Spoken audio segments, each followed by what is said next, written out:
Sir को काटा है। अब बताइए, इसको मैं पकड़ करके रथ के पीछे बांध करके लाया हूँ।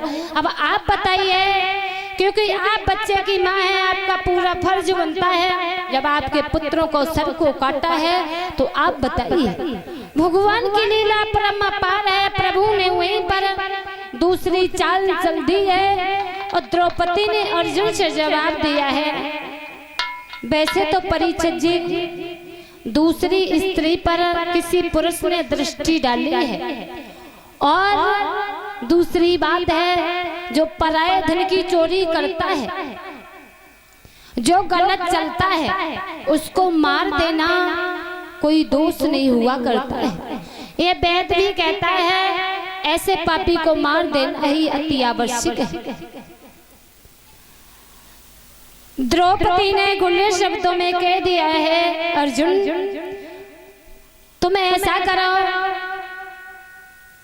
इसको मारने से जो है, अगर मेरे पुत्र जो है वापस चले आए तो इस अश्वत्थामा को जो है मरवा दे, और अगर मेरे पुत्र मर गए हैं और ये जाति का ब्राह्मण है और ये भी अगर मर जाएगा तो ये काम धर्म के अनुकूल नहीं हो। ब्राह्मण को मारना एक बहुत बड़ा पाप हुआ करता है। अब उसी समय कन्हैया ने दूसरी चाल चली है कि द्रौपदी ऐसा मत करिएगा, और इस ब्राह्मण की परिक्रमा लगाने के बाद में द्रौपदी ने अर्जुन से अश्वत्थामा के प्राणों की भीख मांगी है और कहा है, इसको छोड़ दो माधव, इसको मारने से कुछ नहीं होगा। उसी वक्त जो है अश्वत्थामा ने को छोड़ दिया है भगवान कन्हैया। इधर में दूसरी चाल चलते हैं।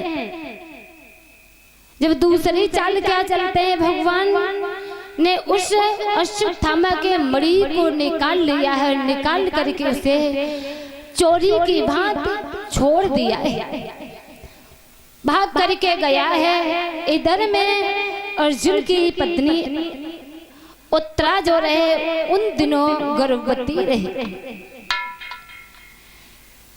तो धीरे से वो मणि जो थी वो बाल गर्भ जलाने लगी है।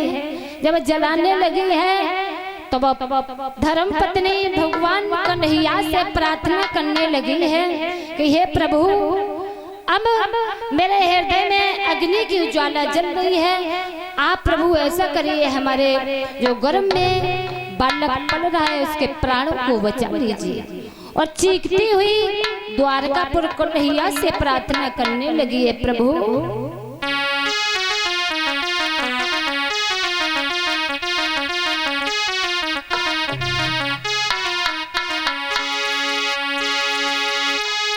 प्रभु से बोली बोलते, ए दीन बंधुन का कृपा करो, मेरे प्राणों को तुम ले लीजो, मेरे बाल को गर्भ बचा लीजो।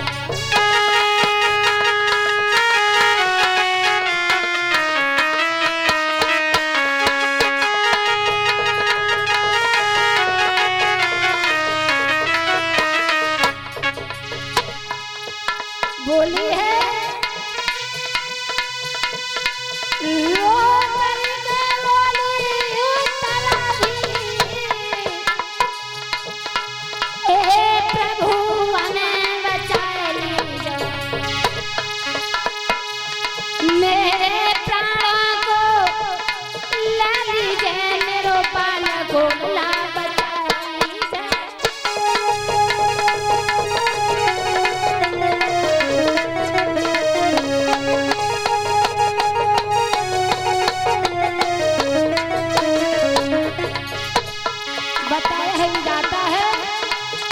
समय क्या से क्या पहुंचा दे, समय की किसी को पता नहीं है भैया। अरे समय समय की बात, समय का परखत ज्ञानी, और समय पे निकले धूप, समय पे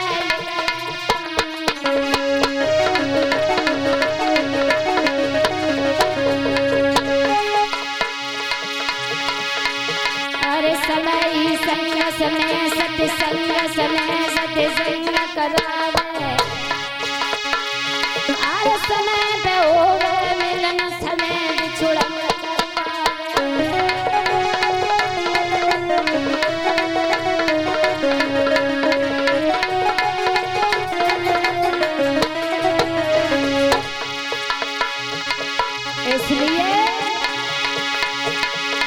दुश्मन मिले सवेरे सवेरे मतलबी नारी गोरी होए जयकारी करक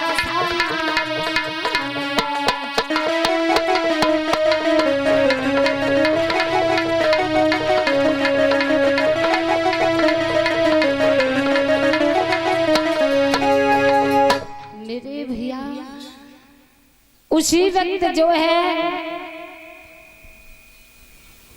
उत्तरा भगवान कन्हैया से विनती करती है कि हे प्रभु अब मुझे जो है मेरे प्राण अंदर ही अंदर घुट रहे हैं, ऐसा कीजिए दीन बंधु मेरे अंदर में जो गर्भ पल रहा है प्रभु वो गर्भ मेरा बचा लीजिए। भगवान कन्हैया ने उसी समय अपने चक्र को चलाया है, चला करके जो अंदर अग्नि प्रवेश हो गई थी बाण चलाया था तो वो बाण भगवान कन्हैया ने इतना शीतल कर दिया है कि उसके हृदय में तसल्ली की ज्वाला बढ़ने लगी है। धीरे धीरे समय व्यतीत होने लगा है, धीरे धीरे समय व्यतीत होने लगा है। इधर में जो है उन्हीं अभिमन्यु उत्तरा की गर्भ से धीरे धीरे 9 महीने व्यतीत हो गए हैं। जब 9 महीने व्यतीत हो गए हैं भगवान ने उनकी रक्षा की है और उन्हीं के उत्तरा के जो है गर्भ से एक बहुत सुंदर बालक ने जन्म लिया है, बहुत सुंदर बालक ने जन्म लिया है। ब्राह्मणों को बुलवाया है, ऋषि मुनि को बुलवाया है और उसका नाम रखा गया है महाराज परीक्षित। परीक्षित रखा गया है। अब महाराज परीक्षित जो है जब पैदा हुए हैं तो ऐसा ही नहीं महाराज परीक्षित नाम क्यों रखा गया पता होगा आपको। महाराज परीक्षित है भगवान ने बताया है कि महाराज परीक्षित नाम इसलिए रखा गया है जब इंसान माँ के गर्भ में होता है तो उसका कोई पता नहीं होता है कहाँ है कैसे है, उसका रखवाला परमात्मा होता है। तो इसलिए उस गर्भ में भगवान सबकी रक्षा करता है। जब भगवान सबकी रक्षा करता है उसी का नाम रखा गया है महाराज परीक्षित।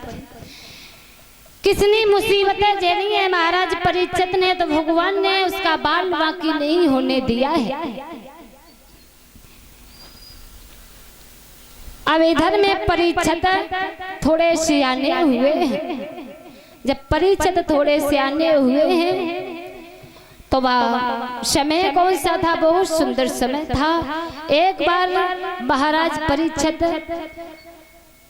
थोड़े सियाने हुए हैं तो सिंहासन पर विराजमान होकर के एक दिन घोड़े पर सवार होकर के जो है घूमने के लिए निकले हैं, शिकार करने के लिए निकले हैं। देखा है महाराज परीक्षित ने सामने से बड़ी सुंदर गाय आ रही है और उसके पीछे कलंक रूप चंडाल आ रहा है। महाराज परीक्षित ने उसी समय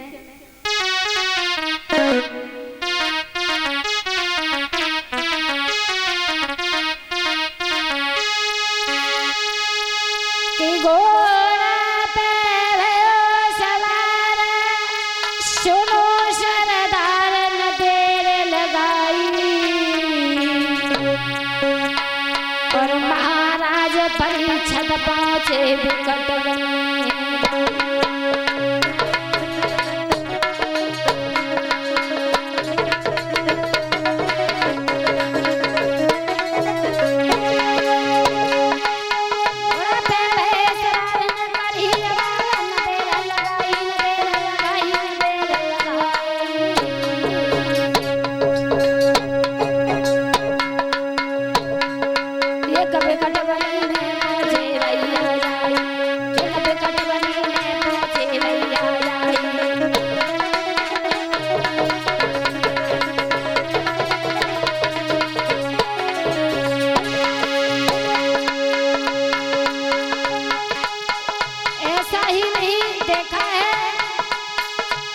बहुत सुंदर गाया है महाराज परीक्षित ने।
परीक्षित में घोड़ा से नीचे उतर गए।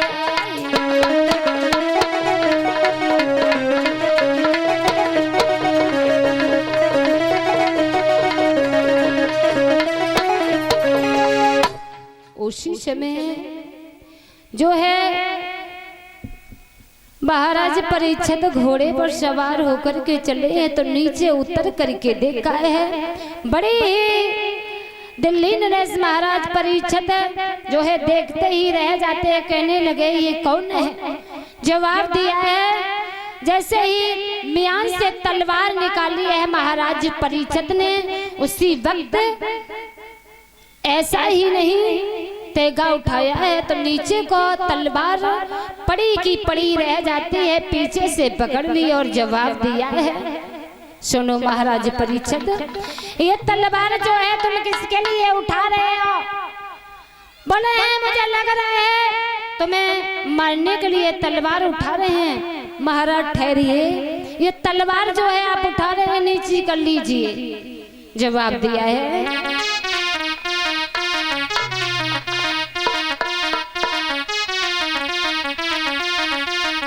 कि अब तेरा तो परीक्षित उठाओ रे, तेरा तो परीक्षित उठाओ रे दैये जवाला।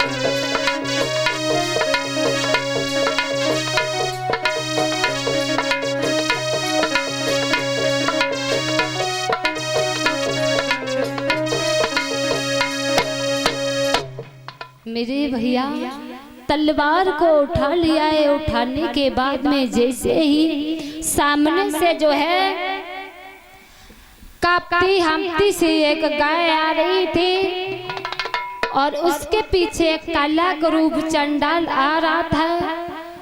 उसके पीछे कलयुग महाराज आ रहे थे लगड़ाते से हुए। उसी समय महाराज परीक्षित ने जो है उनको मारने के लिए तलवार उठाई थी। तो उसी समय जवाब दिया है गाय अपने रूम में आ जाती है और बैल अपने रूम में आ जाता है। और जवाब दिया है देखो महाराज परीक्षित आप हमें मारने के लिए जा रहे हैं। मारो नहीं, मैं एक इस भूतल की पृथ्वी माँ हूँ और एक दिखा रहा है तमें काला कुरूप चंडाल, ये कोई बैल नहीं है, ये पृथ्वी का भार हटाने के लिए काला कुरूप सा दिखा रहा है, ये कलयुग महाराज है। महाराज हमें न मारो। और हाथ जोड़ करके जवाब दिया है क्या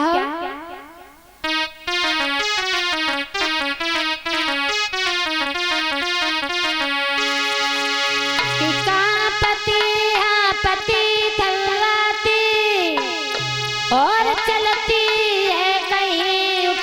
लटकती है, रोती है कहीं रमाती है, चलती है कहीं लटकती है।